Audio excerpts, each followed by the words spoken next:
प्यारे विद्यार्थियों, हम मानवीकरण अलंकार को समझते हैं। मानवीकरण को जानने से पहले मैं आपको बता देता हूं कि प्रकृति दो प्रकार की होती है, एक जड़ प्रकृति, एक चेतन प्रकृति। मनुष्य चेतन प्रकृति है और उसके अलावा जो अन्य जड़ पदार्थ है या कोई भी प्राणी है, चाहे वो पेड़ पौधे हैं, चाहे वो पशु पक्षी हैं, चाहे वो पत्थर कंकर पहाड़ नदी, वो सभी यदि मनुष्य जैसे क्रियाकलाप करते हैं तो वहां पर मानवीकरण अलंकार है। तो काव्य में जहां जड़ प्रकृति पर मानवीय भावनाओं का आरोप हो तो उसे हम मानवीकरण अलंकार कहते हैं। जैसे यहाँ जड़ प्रकृति आप समझ गए, मनुष्य के अलावा अन्य कोई भी प्रकृति है वो मनुष्य जैसे कार्य करे। हम उदाहरण से देखते हैं, मेघ आए बड़े बन ठन के संवर के। तो मेघ का अर्थ होता है बादल।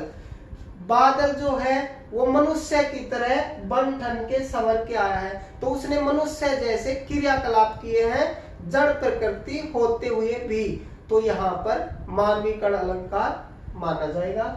जैसे ये है, लो यह लतिका भी भर लाई।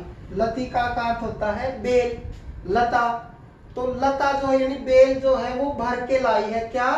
मधु मुकुल।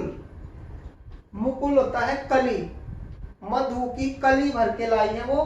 नवल रस गागरी, तो जो एक गागर के समान है। आपने देखा भी होगा कि फूल खिलने से पहले की जो कली की अवस्था है ना, वो ऐसी लगती है जैसे एक छोटी सी गागर है। और ऐसा लगता है, कवि बताना चाहता है कि लता जैसे घड़े के छोटी गागर के रूप में अपनी कली को भर के लाई है।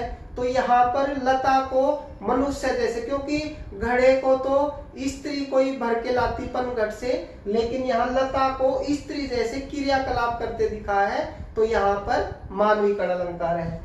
नदी तट से लौटती गंगा नहाकर सुवासित भीगी हवाएं।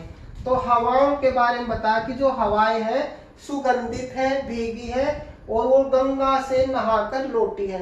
तो मनुष्य जो है वो गंगा से नहाकर लौटता है, लेकिन मनुष्य जैसे क्रियाकलाप करते हुए हवाओं को दिखाया है, तो यहाँ भी मानवीकरण अलंकार है। मेघ में आसमान से उतर रही संध्या सुंदरी धीरे धीरे। तो संध्या को सुंदरी का रूप देकर आसमान से धीरे धीरे उतरते दिखाया है, यहाँ भी मानवीकरण अलंकार है।